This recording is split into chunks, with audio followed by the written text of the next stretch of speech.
Namaskar. Was the British conquest accidental or intentional? Historians have debated over the fundamental query whether the British conquest of India was accidental or intentional. John Seeley leads a group which says that the British conquest of India was made blindly, unintentionally, and accidentally, and in a fit of absence-mindedness. This school of opinion argued that the British came to trade in India and had no desire to acquire territories or to squander their profits on war waged for territorial expansion. The English, it is argued, were unwillingly drawn into the political turmoil created by the Indians themselves and were almost forced to acquire territories. The other group says that the British came to India with the clear intention of establishing a large and powerful empire, a plan which they completed by working on it bit by bit over the years. They dismiss as, as propaganda the claim of the peaceful intent and political neutrality of the English East India Company in its early days. Both the schools of opinion appear to be overstating their viewpoints.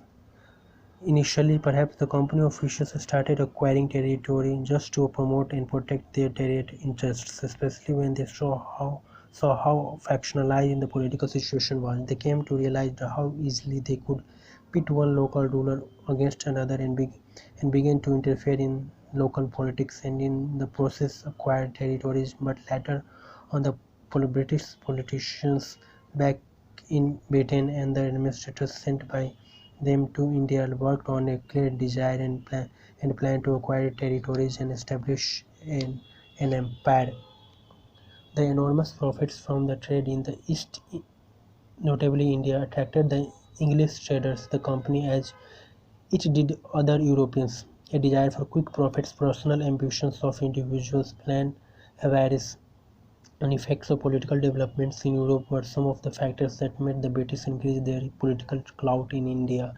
At times they waged war to protect their commercial interests, and at others they did so to protect their Indian allies from the attacks of potential rivals. B.L. Grover writes, Lord Wellesley resorted to aggressive application of the subsidiary alliance system to extend political dominion in India as a defensive countermeasure against the imperialistic design of France and Russia. From 1798 to 1818, the British motives were consciously imperialistic. Lord Hastings further carried the policy of Wellesley and treated India as a conqueror rather than an acquired country. Thereafter, the British seemed to work on a set design to conquer the whole of India and even some neighbouring states.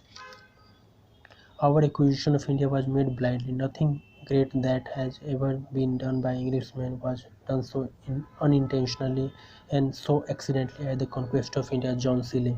The deeper reasons for intention and motive of the company's acquisition of vast areas of territory are more obscure, for the expansion occurred in such different parts of India at different times.